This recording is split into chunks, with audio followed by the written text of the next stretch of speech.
दुनिया से दूर अपनी दुनिया में बेखबर था, इंसाफ की लहर थी, दिल मेरा समुंदर था। क्या बात। तब तक किसी ने मुझको मेरे नाम से पुकारा, मुड़ करके मैंने देखा तो मेरा ही हमसफर था। सुनते सुनते मुझे लिखने आ गया। मैं सन 80 में एक बिरहा लिखा, पढ़ते रहे तभी। आपने जो समाज देखा, उस समाज को कैसे आप उसमें शामिल किए? एक कवि की हैसियत से मेरे दिल के अंदर में जो दर्द उठती थी, उसको मैं बड़े बखूबी से बयां करता गया। तो कौन कौन लोग गाए हैं? मैंने कभी किसी को शिष्य नहीं बनाया, सबको गुरु बनाया। अभी जो बिरहा का माहौल है वो कैसा आप महसूस? बिरहा का माहौल थोड़ा संकट में है सर। इस पत्तू गुरु के अखाड़े के कवियों में एक महत्वपूर्ण नाम है रामचंद्र यादव, जो वर्षों से बिरहा लिख रहे हैं और अपनी कविताओं और बिरहा के ज़रिए से वे लोगों में बहुत लोकप्रिय हैं। आज हम उनके साथ हैं और उनसे यह बातचीत करेंगे कि कहाँ से उनका जीवन शुरू हुआ और कहाँ तक पहुँचा। कवि जी, आपका बहुत बहुत स्वागत है। सर, कवि जी, आपका जन्म कहाँ हुआ और कब हुआ? मेरा डेट ऑफ बर्थ है सर 1 मई 1953 जी। मैं यहाँ पे महराजपुर से पश्चिम तरफ में एक 6 किलोमीटर दूर पे सदौना करता है, आजमगढ़ में है जी। वही मैं पैदा हुआ। प्राइमरी की शिक्षा, मिडिल शिक्षा यहाँ लेने के बाद मैं बनारस चला गया। अच्छा। वहाँ पे 10वीं से लेकर के BHU से मास्टर डिग्री लिया। और मेरे पिताजी वहीं पर सर्विस करते थे, गोपाल मंदिर नाम था एक जी। वहाँ से फिर पढ़ाई लिखाई बनारस में रही। वहाँ से मेरा जीवन स्टार्ट हुआ है। बाद में 3-4 साल तक वहाँ रह करके IAS PCS कंपटीशन के लिए तैयारी किया। कुछ काम जो मेरा नहीं हुआ, सफल नहीं हुए जी। तो उसके बाद मैं गांव में थोड़ा कुछ दुश्वारियाँ थी मेरे साथ, पटीदार वगैरह तमाम बातें होती हैं जो कि असल विभाजन की बात थी। तो मुझे कुछ देर स्टे करना पड़ा गांव में। और 2-3 साल 4 साल के बाद मैं करीब 83-84 साल मेरा है लगता है। पढ़ाई 76 में मैं MA किया था BHU से। 84 में 8 साल के बाद मैं बॉम्बे गया। वहाँ तब कंप्यूटर नहीं था, कोई एक कंपनी थी computer India private limited Nariman point पे। उसमें मैं सॉफ्टवेयर में उसे ऑपरेटर हुआ कंप्यूटर के अंदर में। जी। वहीं से मेरा करियर शुरू हुआ और मैं 2011 तक कंप्यूटर प्रोफेशनल तौर पे काम किया। जी। मैं सॉफ्टवेयर में काम किया, ICICI बैंक में काम किया, जॉनसन में काम किया। एक GR लिमिटेड कंपनी के अंदर मैं DPA डाटा प्रोसेसिंग एडमिनिस्ट्रेटर था और मैनेजर की हैसियत मेरी थी। बाद में फिर बॉम्बे से 2011 के बाद आया गांव में, तो एक हाई स्कूल था वहाँ पे। अब गांव में आया तो रिटायर की उम्र थी। एक हाई स्कूल के अंदर में मैं कुछ पढ़ाया, मैथ पढ़ाया जी। हाई स्कूल तक। और इसके बाद मैं फिर चला गया डिग्री कॉलेज में पढ़ाने के लिए। 3-4 साल डिग्री कॉलेज में पढ़ाया। कोरोना आया, उसके बाद मैं घर आया। फिर मैं एक मेडिसिन की कंपनी थी, उसको मैं ऑनलाइन में सपोर्ट लिया। आज मैं सर उसमें मैनेजर हूँ। क्या बात है। मैंने अभी भी 71 साल की उम्र में आप सक्रिय हैं। जी, मुझे फील नहीं होता कि मेरी 71 साल उम्र है। मुझे लगता है कि जैसे कि टीनेजर्स हूँ अभी, ये फील होता है सर। बिरहा की तरफ आपका रुझान कैसे बना? बिरहा बनारस में जब पढ़ते थे ना, तभी हीरा जी, बुल्लू जी, रामदेव जी, पारस जी, विश्वनाथ जी, परशुराम जी, सबकी बिरहा कहीं न कहीं हुआ करती थी। तो मैं सुनने जाता था, तो मेरा दिल बड़ा खुश होता था कि बड़ा अच्छा लगता था। सुनते सुनते मुझे लिखने आ गया सर। अच्छा।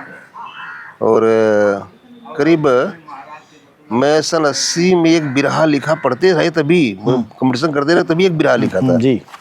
तो जवाहर जी आए, मेरे पिताजी मैनेजर थे, गोपाल मंदिर करके स्टेट था, वहीं पे आए और पिताजी से उनको कुछ ज़मीन का मैटर था, लेना था। और मैं बिरहा गा रहा था वही अपने घर में नहा करके। तो जवाहर जी नाक किए रूम को, तो मैं खोला, मैंने कहा बोलिए। कहा एक गाना कौन लिखा? कहा मैंने लिखा। कहा कि आप गाना लिखते होंगे? लिखते हैं। किसने बताया? मैंने कहा किसी ने नहीं बताया। बोले हमारे लिए लिखेंगे? हमने कहा ठीक है। फिर वही जवाहर जी कुछ आकाशवाणी के लोकगीत हमसे लिखवा लिए 5 ठो। गांव में आया तो हमको बड़ा प्रमोशन मिला, लाइफ में बड़ा अच्छा लगा कि मेरी रेडियो में गीत आ रही है। हाँ, क्या बात है। और मैं बहुत खुश हुआ, बस उसकी तरफ काफ़ी मैं झुकाव मेरा हुआ। और समझिए कि मैं बम्बई गया तो भी जवाहर के साथ गीत लिखता रहा, देता रहा। लेकिन सर एक चीज़ मेरे अंदर थी, मैं दीवानगी में था जी। मैं किसी कवि का, किसी पिछले पीढ़ियों का मैंने कभी गौर नहीं किया कि किसने क्या लिखा। एक कवि की हैसियत से मेरे दिल के अंदर में जो दर्द उठती थी उसको मैं बड़े बखूबी से बयां करता गया। और नतीजा क्या हुआ कि मेरी विधा, मेरा ढंग, मेरा रूप, रंग सब कुछ सबसे अलग निकला। और मेरे मतलब सबको मिलाया देखा तो कभी किसी को बुरा नहीं कहा, किसी को छोटा नहीं कहा। कारण इसका क्या था, क्योंकि जिसके पास जो कुछ सोच होती है उसकी पर्सनल अपनी प्रॉपर्टी होती है। अब उसको मैं गलत नहीं कर सकता, अगर गलत कहूँ तो मैं बेवकूफ़ हूँ। और ये कहने वाले, सुनने वाले लोग जब फैसला करते हैं ना, तो वहाँ पे समझ में आता है कि मैं सही हूँ या गलत हूँ। अपने मन से कोई फैसला करने का मेरे पास हैसियत नहीं थी। ये चीज़ मेरा तो आप लगभग मल्टीनेशनल में काम करते थे, फिर बिरहा जो बिल्कुल देहाती तो एक्चुअली तो क्या था कि मेरे ऊपर कोई भी इन्वायरमेंट कोई इफेक्ट नहीं डाल सका, मेरी ओरिजिनलिटी को मिटा नहीं सका। क्या बात है, वाह। मैं कभी भी हमेशा जो था आज भी वही हूँ। और मेरे ऊपर बहुत सी इलस्ट्रेशन हुआ, बहुत सी जगह गया, देखा, वहाँ की संस्कृति, वहाँ का भाषा, सब कुछ देखा, लोगों से मिला। लेकिन मेरे अंदर किसी का इफेक्ट कहिए कि मुझे रामचंद्र को बदल दे, वो बदला नहीं। और जो रामचंद्र कवि था वो दिल से था और वो लिखता गया, करता गया। नतीजा क्या हुआ, एक बार की बात है, घटना घटी सर मेरे साथ में एक आदमी थे, ठठरी बाजार बनारस में टहल रहे थे, बात बहुत पहले की है। और वो सन 80 करीब 74-75-76 की बात होगी। वो चरण सिंह के इतने अच्छे फॉलोअर्स थे कि वो चरण सिंह की प्रशंसा ही कर रहे थे। मैं श्रोता बन के वो सुन रहा था, वो वक्ता थे। तो मैं सुनता हूँ सर, अच्छा लोगों की सुनता हूँ। तो बोलते गए तो हमसे पूछते हैं आज बड़ी सजावट चल रही है। हमने कहा हाँ धनतेरस है। अच्छा धनतेरस है। ये बात मेरे जिंदगी में घटी। मैं जब गांव आया तो एक मेरे दोस्त है नीरज सिंह, उन्होंने मुझसे कहा कि दिवाली मुबारक हो। मैं सीधा 10 बरस पीछे चला गया उस घटना पे। तो मैंने एक गजल लिखी अपने दिल से, दुनिया से दूर अपनी दुनिया में बेखबर था, इंसाफ की लहर थी, दिल मेरा समंदर था। क्या बात। तब तक किसी ने मुझको मेरे नाम से पुकारा, मुड़ करके मैंने देखा तो मेरा ही हमसफर था। खा करके झटका हमने, नजरों पे काबू पाया, दुल्हन सा लग रहा था, मेरा ही वो नगर था। बिजली की रोशनी में दीपक को रोते देखा, एक आह उठ रही थी, कैसा वो बेकदर था। हर घर में लक्ष्मी की पूजा तो हो रही थी, पर गम में थे गजानन पिचका हुआ उधर था। साथी ने मुझसे बोला हो दिवाली मुबारक, मैं कुछ भी न कह सका क्योंकि इसी में मेरा गुजर था। ये एक गजल थी सर, मैं लिखा था। मेरे अंदर सर, मैं अच्छा रजनीश को बहुत पढ़ा हूँ, मेरे अंदर दर्द बहुत रहा और मैंने महसूस किया। एक बिरहा लिख रहे थे, उसमें लिखा था कि मेरे दोस्तों सिर से गफलत की चादर हटाकर नजर खोलो, सहर हो गई है। गुलशन में घायल है खारों से मालिन, जरा उसका दामन छुड़ा करके देखो। कोई फूल चुनने गई है, कांटा उसके आंचल में लगा है। वो समझती है कि कोई सिरफिरा मेरा आंचल पकड़ के खींच रहा है। वो ऐसे करती है तो उसे हाथों में कांटे धस जाते हैं गुलाब के, और इसका पसीना पोंछती है तो उसकी बूंदा छू जाता है, ऐसे लाल लाल हो गया। मेरे दोस्तों सिर से गफलत की चादर हटाकर नजर खोलो, सहर हो गई है। गुलशन में घायल है खारों से मालिन, जरा उसका दामन छुड़ा करके देखो।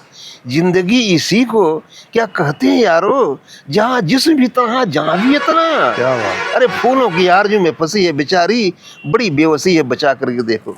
आज जमाना सर ऐसा चल रहा है, माता पिता बच्चों का पालन पोषण करते हैं, सब बातें होती हैं, लेकिन बेटे कैसे हैं। गुलशन में गुल हजारों के अभिमान को, बच्चे बड़े बड़े पढ़े लिख के बड़े इंग्लिश हो गए, बड़े विदेश गए, ये गए। गुलशन में गुल हजारों के अभिमान को देख रब रश्मियाँ सकुचाने लगी। मेरे जैसा कोई गुल हजारा नहीं, हर गुलों से आवाज आने लगी। लगता है जैसे कि जुगनू अधियार में चांद अपने को सब है समझने लगे। अर्श विषाद में खो गई मंजरी, खार तो खार गुल भी करकने लगे। मैंने आपने काफ़ी जो है अपना विकास किया मानसिक तौर पर, और अपनी भाषा भी बरकरार रखी। और मैं फिलॉसफी पढ़ा सर, साइकोलॉजी पढ़ा, सोशल साइंस की जितनी सब्जेक्ट थी मैं उसको स्टडी किया। जी जी जी। आज भी पढ़ता रहता हूँ। आप जो जिस कला विधा को आपने अपनाया, माने कविता, हाँ। तो आपने सोशल साइंस पढ़ा और दूसरी चीज़ें पढ़ी, फिलॉसफी पढ़ी, तो आपने जो समाज देखा, उस समाज को कैसे आप उसमें शामिल किए? समाज में दर्द ज़्यादा देखा हमने, लोगों को दुख बहुत देखा, दर्द देखा ऐसा कि धुआं देखकर हमको एहसास होता है कि वहाँ पे सुलगती जरूर आग होगी, मगर आग जो जल रही है दिलों में कभी न कभी तो जहरात होगी। लोगों के दर्द को बहुत देखा। अब लाज बचेगी ना मेरी, मेरे पास न माल खजाना है, पैसे के साथी हैं सारे, निर्धन का बैरी जमाना है, चेहरे पर चेहरा हर कोई फिरता है लगा कर राहों में, मुश्किल है बहुत अब बच पाना, हर एक का एक निशाना है। मैंने देखा दर्द को सर। जी जी जी, बहुत अच्छी तरह देखा है। तो ये जो आपने बिरहा लिखा, तो बिरहा फुल लेंथ का बिरहा लिखा आपने? पूरा लिखा सर। तो कौन कौन लोग गाए हैं? मेरे जवाहर जी गाए, एक बीरूलाल यादव सोनरिया के हैं वो गाए, लाल बर्ती गाए, श्यामदेव जी भी गाए, और शिव प्रसाद गाए, और कुछ ऐसे ही जो कि नामचीन नहीं है वो सब बहुत से लोग गाए। लेकिन मेरे अंदर भी एक चीज था, जैसे क्या होता है, मेरे आंख से आंसू गिरा मोती बना, मेरा काम खत्म। लोगों ने मोती बटोर करके उसको बेचा, क्या किया मुझे कुछ पता नहीं सर। तो आपने कोई कभी इस बात की परवाह भी नहीं की कि बिरहिया आपको कैसे? नहीं, बिरहा से मैं पैसा नहीं पाया, कोई भी लिया भी नहीं कभी। किसी कारण क्या था, किसी आदमी को एक बार नमस्ते कर दो, दोबारा अगर नमस्ते नहीं करते तो आदमी बुरा समझता है, घमंडी हो गया है। बिरहा वाले बेचारे कैसे प्रोग्राम निकालते, कैसे गाते हैं, क्या करते हैं, इनको कहाँ प्रोग्राम इतना मिलता है। अगर इस पैसे को अगर मैं उसमें कमाने खाने की बात करूँ, इसलिए ये मेरे सामने बड़ा दुश्वारियाँ थी कि उनको आज़ादी दिया। मैंने कभी किसी को शिष्य नहीं बनाया, सबको गुरु बनाया अपना। नहीं, लेकिन आप जो कह रहे हैं उस हिसाब से अगर देखा जाए तो उतने दरिद्र नहीं है बिरहा वाले, कुछ न कुछ जो है उनकी स्थिति। नहीं सर, ये देखिए अगर उनके अंदर में माँ को, अगर गाय कोई है, अगर वो दूध देना चाहती है, बछड़े को पिलाना चाहती है, तो बछड़े को पिलाएगी। अगर नहीं पिलाना चाहेगी तो लात मारेगी।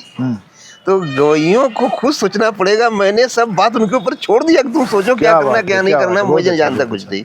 तो ये चीज मेरे साथ। अभी जो बिरहा का माहौल है वो कैसा आप महसूस करते हैं? बिरहा का माहौल थोड़ा संकट में है सर। इस समय संकट में इस बात का है, बिरहा के सामने दो तरह के संकट है।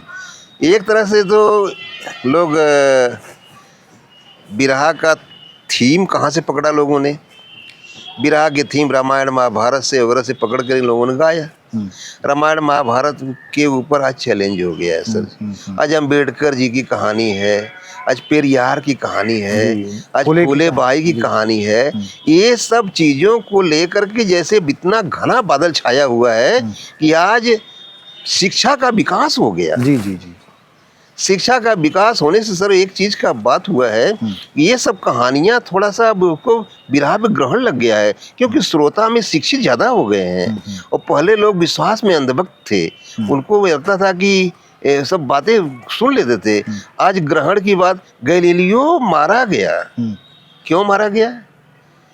कारण क्या था? उसने सिर्फ सत्य बोल दिया था कि सूरज का चक्कर पृथ्वी करती है, लेकिन राहु केतु की बात कौन सुनेगा सर आज के?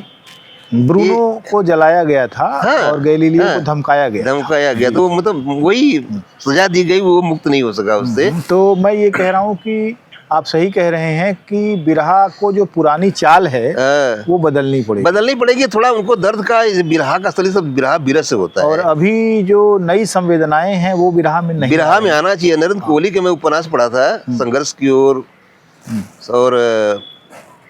और भी कुछ नाम भूल गया है। जी जी, महासमर वगैरह बहुत पढ़े थे उसको।